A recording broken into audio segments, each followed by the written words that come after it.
Hi guys, Mike Parker at the Center for OCD and Anxiety.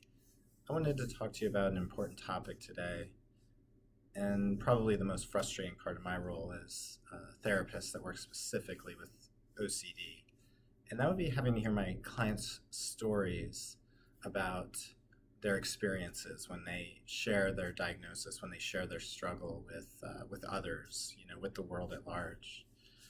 It's a hard thing to have to hear because I know what my clients are going through. And when they share their diagnosis with other people, it's often a very unsatisfying, invalidating, and even belittling experience. And that is a very difficult position to be in. The reality of having OCD is you are struggling alone. So much of your struggle, sure, there's some rituals other people might see, but so much of your daily struggle is happening in your head. And yes, you are sitting at your computer doing your work. Yes, you are walking through the hallway at school.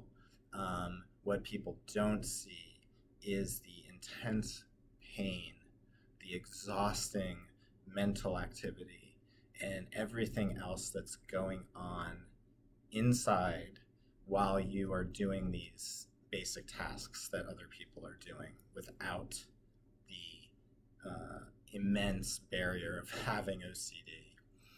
And so you are struggling with something that's largely invisible to other people. And a lot of people with OCD kind of wish they had some sort of physical manifestation of that struggle just so people could see how hard their life is. It's really difficult to be having such a hard day and nobody can see it. And it would be so nice if someone could just see it, right?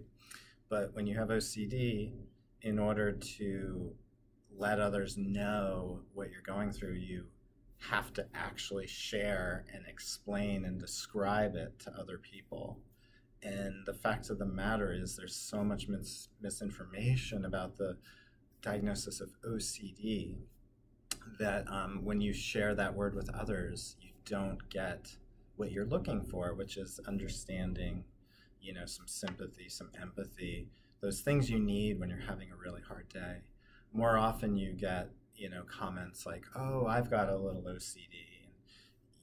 This person doesn't have the mental health diagnosis of OCD. They just are maybe a little focused on organization and cleanliness in sort of a normal range.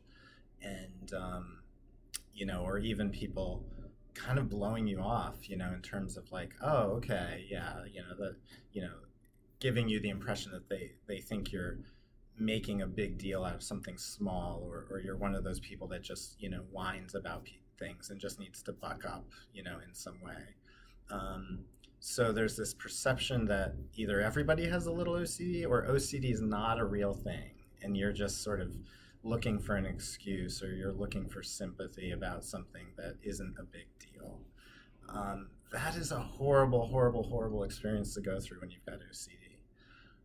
What's the point of this video? I'm not here to give you a bunch of tips today. I just want you all to know that OCD is universally accepted as one of the most serious and debilitating mental health disorders that you can have. It's something you're born with. It's something that makes life incredibly difficult, and it is real. So don't let those people get into your head. Realize that you are working really hard, and you're going to have days where you're going to feel like on top of the world because you did something that was difficult and didn't let OCD stop you. But you're going to have days where you feel totally defeated. You feel like you can't do anything, and you feel like OCD won and OCD just beat you up all day, and you weren't able to do anything you set out to do.